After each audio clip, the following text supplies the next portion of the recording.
இன்றைக்கி மார்னிங் வாக்கை நான் உங்கள் கூட பேசிக்கிட்டே ஸ்டார்ட் பண்ணுறேன்.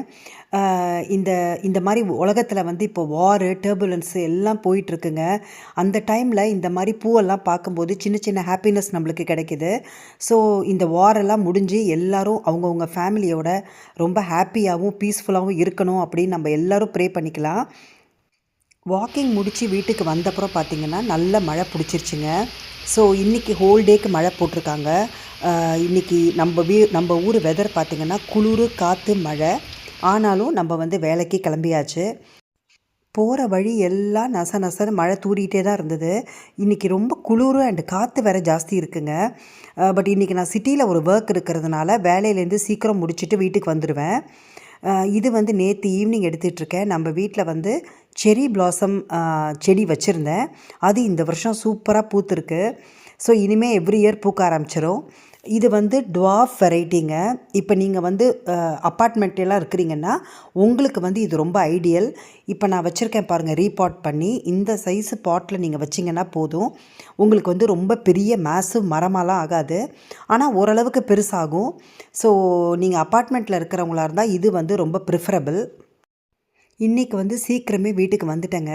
வந்தோடனே இந்த வெதரை பார்த்தோன்னே எனக்கு வந்து நல்லா வந்து ஏதாவது சமைக்கணும்னு ஆசையாக இருந்தது. ஸோ டின்னருக்கு வந்து சன்னா பட்டூரா பண்ணலான்னு சொல்லி யோசித்து வச்சுருக்கேன். இப்போ வந்து மத்தியானம் என்ன லஞ்ச் சமைச்சேன்னு காட்டுறேன் உங்களுக்கு. அப்பளம், ரசம், இன்றைக்கி ரொம்ப சிம்பிள் லஞ்சு தாங்க. கீரை, அதுக்கப்புறம் வந்து அவரைக்காய் பொரியல் பண்ணேன் இன்றைக்கி. அதுக்கப்புறம் கொத்தமல்லி துவையல் பண்ணியிருந்தேன். இதெல்லாம் தான் லஞ்சு. இதெல்லாம் நான் ஏன் எடுத்து வச்சுருக்கேன்னு கேட்டிங்கன்னா, என் பொண்ணு ஸ்கூல்லேருந்து வந்து கொஞ்சம் சாப்பிடுவா. இது ரெட் ரைஸ் ஊற வச்சுருக்கேன். இப்போ அவளுக்கு அதை குக்கரில் குக் பண்ணிவிட்டு அவளுக்கு எடுத்து வச்சுருவேன். இந்த பட்டூரா மாவு வந்து இப்போவே பிசைஞ்சு வச்சாதாங்க நல்லாயிருக்கும். நிறைய நேரம் அதை ஊறணும். ஸோ தயிர் போட்டு உப்பு போட்டு பிசைஞ்சு வச்சுட்டேன். இதை வச்சுட்டு எங்களுக்கு பாயில்டு சிக் பீஸே கிடைக்கும். ஸோ நீங்கள் எப்போ நினச்சாலும் சன்னா பட்டூரா பண்ணிக்க முடியும். ஊற வச்சு பண்ணணுன்றது அவசியம் கிடையாது.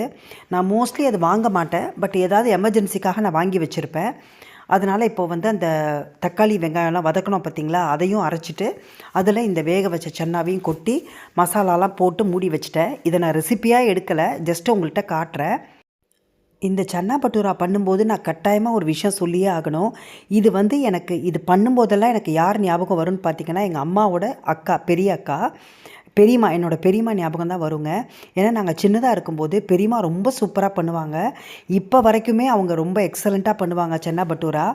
அவங்க மூலியமாக தான் எனக்கு இது பிடிக்கவே ஆரம்பிச்சிதுன்னு வைங்களேன். ஸோ இந்த மாதிரி ஏதாவது ஒரு சாப்பாடு பார்க்கும்போது எல்லாரோட மெமரியும் நம்மளுக்கு வந்துடுது. இது எனக்கு மட்டும்தானா இல்லை உங்களுக்கும் அப்படியான்றத சொல்லுங்கள். ஸோ எங்கள் வீட்டில் டின்னர் சூப்பராக சன்னா பட்டூரா ரெடி ஆகிடுச்சு. நாளைக்கு ஒரு வீடியோவில் பார்க்குற வரைக்கும்